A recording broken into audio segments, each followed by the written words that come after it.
My name is Clara. I'm 26 years old, currently living in the misty streets of London. What I'm about to tell you will probably sound like fiction. You might even question my sanity, but this is my truth. I was raised by an entity. Her name is Lyra. She isn't just my protector. She is my closest friend and my spiritual mother. It all began on that horrific night of the fire. It was March 2004, and I was only 4 years old. My father ran a small carpentry workshop in the basement of our old 3-story house in Massachusetts. My mother, Elena, was no ordinary woman. She was a guardian who helped those afflicted by dark spirits, healing them with ancient prayers and rituals. Our home was always filled with whispers and people seeking help. Lyra was my mother's most loyal assistant, an ancient, luminous being from another dimension. That night, the shadow entities, my mother's enemies, came for revenge. When I woke up in the middle of the night, I saw the living room overflowing with black, shapeless shadows. Some were faceless, others had eyes glowing blood red. My mother stood there with her hands raised, fighting them off by whispering ancient incantations. When I screamed, "Mom!" in terror, one of the shadows reached for me with ice-cold fingers. In that exact moment, Lyra appeared. She took the form of a tall woman dressed in pure white, with blue light streaming from her eyes. She pulled me away from the darkness. Out of breath, my mother asked Lyra, "How many?" Lyra replied, "5 are here, but the 6th is missing." At that very second, a massive explosion from the workshop below shook the entire house to its core. The ground shook. A flickering orange light bled through the window. Fire. My father, Thomas, screamed, "The workshop!" and bolted downstairs. Before long, thick black smoke began to rise. The heavy toxic scent of burning wood and chemicals filled the air. Lyra, with a voice as cold as ice, said, "It's a trap. They distracted us here while the 6th entity set the basement ablaze." My mother, Elena, was torn. 5 shadow entities still lingered in the room, but my father was trapped in the fire below. "Go down and save my husband," my mother commanded. Lyra vanished like a streak of light. I was left alone in the living room. The shadows began to glide toward me. One of them let out a distorted, horrific laugh, like a broken child's recording. "Eleanor's daughter," the darkness whispered. "Little Clara, come play with us." My mother rushed to me and gathered me in her arms. "Don't be afraid, my sweet girl. I'm here." We ran for the door, but the staircase was a hellish inferno. We could hear my father screaming from below, "Elena! Clara, get out!" But our path was blocked. The heat was unbearable. I felt as if my skin was scorching. Mother ran to the window and looked down. It was too high. The shadows had now covered the walls and the ceiling, closing in on us. "Lyra, where are you?" she shrieked. Lyra appeared suddenly. "Your husband tried to run back in to save you. I pushed him back, but there's no time left," she said. My mother's eyes filled with tears. She pressed me tightly to her chest. "Lyra," she said, her voice trembling. "Take my daughter. Save her." Lyra insisted. "You must come too, Elena." But my mother knew the truth. "No, they are after me. If they take her, everything is lost. I entrust her to you. Protect her!" My mother lowered me out of the window. The awning of the grocery store below was slightly open. She let go. The fabric slowed my fall, and I hit the ground hard. I was in pain, but I forced myself to look up. My mother was at the window. Behind her were massive flames and those terrifying shadows. Dark hands were wrapping around her, pulling her back into the depths of the fire. My mother was still resisting, whispering her ancient prayers. "I love you, Clara," she screamed through the roar of the flames. "I will always love you." In that instant, a deafening explosion shattered the air. Shards of glass rained down, and my mother vanished into that orange hell. I screamed until my throat burned. "Mom! Mom!" Lyra held me tight, wrapping me in her ice-cold yet reassuring presence. "Don't cry, little one. I am here. I promised your mother I would protect you." Fire sirens, police lights. It was all too late. My father had succumbed to the smoke, and my mother was lost in the heart of that battle. I had nowhere to go. My relatives, an aunt and 2 uncles, didn't want the responsibility of a small, strange child. They sent me to St. Jude's, an old state-run home on the outskirts of London. But I wasn't alone. Lyra was always there. Others couldn't see her, but I could always sense her blue light. "Your mother died like a warrior, Clara," she would tell me. "She is at peace now. You are my responsibility now." As the years passed, I realized I was different. One night, Sarah, the girl in the bed next to mine, woke up screaming. The caretaker said it was just nightmares, but I saw it. A dark entity stretching to the ceiling, armless, with only long, spindly fingers and a massive mouth filled with jagged teeth hovering over her. I couldn't stand it. "Lyra, we have to help her," I said. Lyra was shocked. "You can see it." Yes, I could. That night, Lyra fought that shadow. The creature growled, "This child is mine!" But Lyra banished it with her light. When the room finally warmed up and the icy chill vanished, Sarah took a deep breath of relief. Lyra turned to me and said those unforgettable words. "You possess a special soul, just like your mother, Clara. I will teach you everything." Lyra taught me everything: the ancient protective verses, the ways to purify the soul, and the specific words needed to banish dark entities. She didn't just teach me rituals. She taught me how to stand firm mentally and spiritually, explaining how those shadows feed on fear. "Your mother was a true warrior, Clara," Lyra would say. "You carry her blood. You will go even further than she did." At age 8, a family adopted me, but 2 years later they brought me back, claiming this child isn't normal. They said I talked to myself and stared at invisible things. Another family tried when I was 10.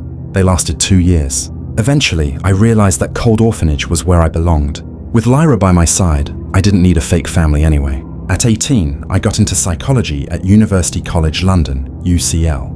I wanted to help people like my mother did, but my methods weren't limited to science. Whispers began to spread across campus. Some mocked me, while others knocked on my door in desperation. One day, my classmate Zoe came to me. She was trembling. "Clara, I feel someone touching me at night." "I hear voices," she said. I saw the dark mark on her neck. It wasn't a bruise. It was the fingerprint of a shadow entity. We went to Zoe's apartment that night. Lyra was with me. In the corner of the room, we found that hideous creature, shifting its shape with eyes glowing blood red. The entity snarled, "This girl is a sinner. She broke the rules with her boyfriend. I am here to punish her." Its voice was like nails scraping on wood. Lyra countered, "You are no judge. You are just a parasite." The room suddenly turned ice cold and the lights shattered.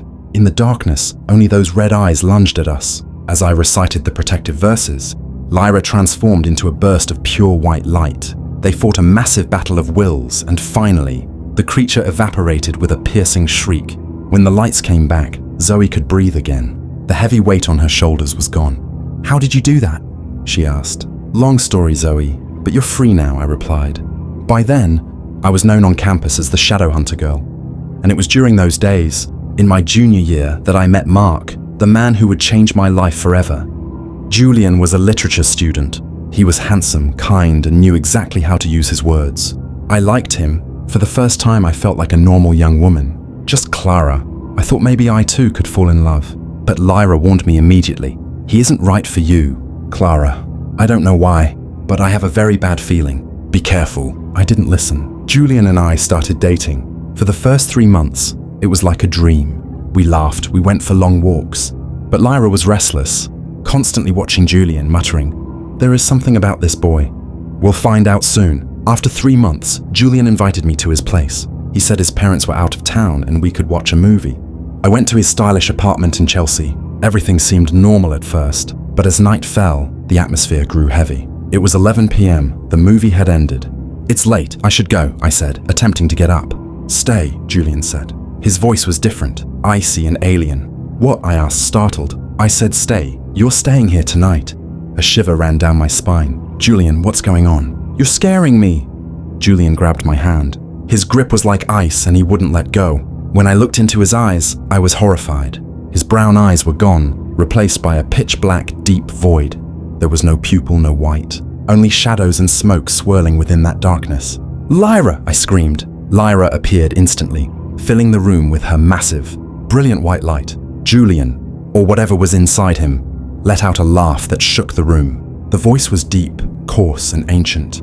"Lyra!" Finally, face to face, it said. Lyra was paralyzed, stammering, It's you. Who is he?" I cried out. Lyra's voice was trembling. "He is Eleanor's arch-enemy, the demon who started the fire. His name is Malphas. He is incredibly powerful and purely evil." Malphas laughed, and the windows rattled with the sound. "Your memory is sharp, Lyra. I had so much fun that night." "How Elena screamed as she burned," Malphas said through Julian's mouth. "Shut up," I screamed. "Don't you dare speak another word about my mother." Malphas rose slowly, using Julian's body. She kept ruining my work. I would drown souls in darkness, and she would pull them back into the light. Eventually, my patience ran out, and I destroyed her. A muffled sound came from his throat, somewhere between a laugh and a sob. I intended to turn your tiny body into ash that night too. But that foolish Lyra snatched you away. No matter. Today, I finish what I started. You are a murderer, a vile creature, I said, my voice trembling. Indeed, Malphas replied. And now, I will erase Elena's legacy. Forever. Julian's mouth stretched open unnaturally wide, far beyond human limits. The inside was pitch black, and from the depths came the screams and moans of 1,000 souls. He lunged toward me. Lyra stepped in front of me instantly. You will not touch Clara. The apartment turned into a battlefield in a heartbeat. Furniture flew through the air and windows shattered with a deafening roar. The walls cracked as if they were alive, and the ceiling shook. I huddled in a corner, watching in terror. The room grew so cold that my breath misted in the air. Lyra shouted, "Recite the prayers! Use the ancient protective verses I taught you." With a shaking voice, I began to chant every powerful word I knew. Malphas recoiled in pain. "No! Silence that cursed voice," he bellowed. Julian's body contorted. Lyra seized the moment, catching Malphas in her grasp. A burst of pure white light pierced the darkness. "This body is not yours. Get out!" The horrific struggle lasted about 10 minutes. Julian's body twisted and writhed. Sometimes I heard Julian's voice pleading for help, and other times Malphas's coarse growl. Finally, with a massive thud, the shadow entity was hurled out of Julian's body. Malphas, now a swirling mass of smoke against the wall, hissed, "This isn't over. I will find you, Clara, always, everywhere." And then he vanished. Julian collapsed to the floor. His nose was bleeding, and he struggled to breathe through bruised lips. Lyra came to my side, looking exhausted. "Are you all right, Clara? That entity is extremely dangerous, and now he is officially hunting you. He fears you becoming exactly like your mother." Lyra's protectiveness had begun to feel less like armor and more like a prison. "I must protect you at every moment," she would say.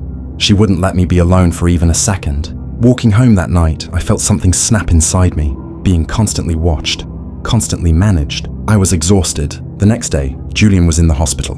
I visited him. He looked pale and remembered nothing. "I just remember passing out. What happened?" he asked. I lied to him. "I found you on the floor when I came back from the bathroom. I think your blood pressure dropped," Lyra whispered in my ear. "Don't tell him the truth. He won't be able to handle it." I knew she was right, but the magic between Julian and me was gone. When he looked at me, there was a strangeness in his eyes, an almost primal fear. Instinctively, he was recoiling from me.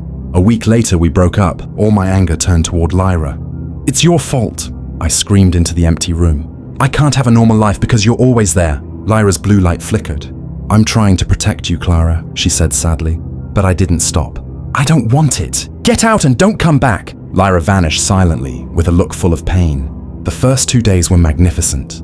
No one was watching me. I felt free and ordinary. I went out with friends. I laughed. But on the third night, everything changed. I woke up at exactly 2 a.m. to the sound of my door slowly creaking open. "Lyra, is this a joke?"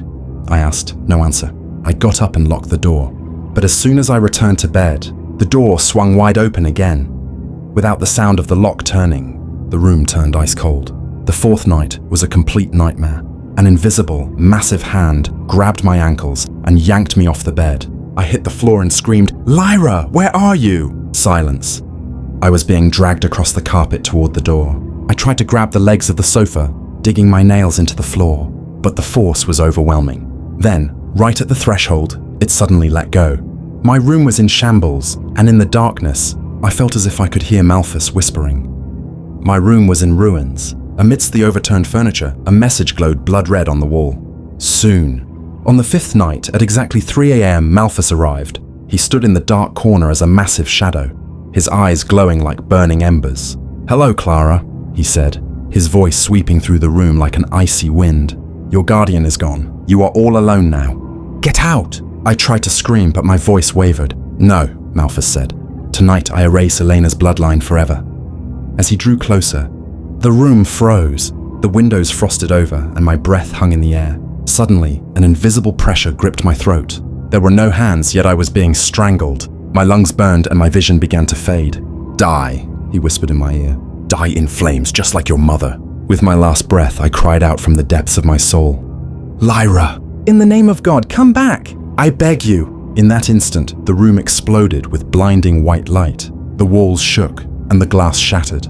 Lyra appeared, but this time she was larger than ever. as radiant and magnificent as the sun. Release Clara! She roared. The pressure on my throat vanished instantly, and I collapsed to the floor, coughing for air. Malphas recoiled, stunned. How? How can you be this powerful? Lyra answered in a calm yet authoritative voice. Clara called for me with total sincerity. I am a being that serves God. You are nothing but a cowardly demon. Attacking a defenseless infant and a desperate woman is not strength, it is baseness. Malphas lunged in fury, his dark shadow spreading across the ceiling. The two massive forces collided. White light and pitch darkness turned the room into a battlefield. This time Lyra wasn't just defending, she was striking back. I have waited years for this moment, Lyra said. To take Elena's revenge. Malphas froze. What? Lyra's hands glowed with a pure white brilliance. Before Elena died, she entrusted her daughter to me and said, "One day, that demon will return. Be ready on that day and destroy him," as Malphas shrieked. "This is impossible." Lyra hurled that pure, searing light straight into the heart of the darkness. "Elena gave me this power," Lyra declared, her voice resonating like thunder. She prayed with her whole heart, and the Creator answered. "Now your end has come." The light enveloped Malphas like a cocoon. The demon let out a bone-chilling shriek as his smoky form began to melt and his shadow withered away. Lyra shone brilliantly, delivering the final strike. "Take Elena's regards and return to the darkness where you belong." With one last scream, Malphas exploded into nothingness. The room returned to its natural warmth. The frost on the windows thawed, and the suffocating weight was replaced by a profound peace. Lyra collapsed to the floor in her human form, exhausted. I rushed to her and held her tight. "I'm so sorry," I sobbed. "Forgive me for pushing you away, for not understanding. You aren't just my guardian, you are my mother." Lyra smiled through her fatigue. "I'm sorry too, Clara. I was overbearing at times, but you are the most sacred trust your mother left me. I am 26 now. I've finished my degree and now work, professionally helping those who have fallen into the grip of dark entities. Lyra is still by my side. She is no longer just a protector. She is my confidant, my spiritual mother." Lyra shared one final secret about that night. As my mother took her last breath, she prayed for Lyra to be granted the specific power needed to destroy that evil. That power remained hidden within Lyra for years, emerging only at the perfect moment. Even though my mother isn't physically here, Lyra is the greatest legacy she could have left me. Every night before I sleep, I thank her. I know now that love is stronger than any evil, seen or unseen.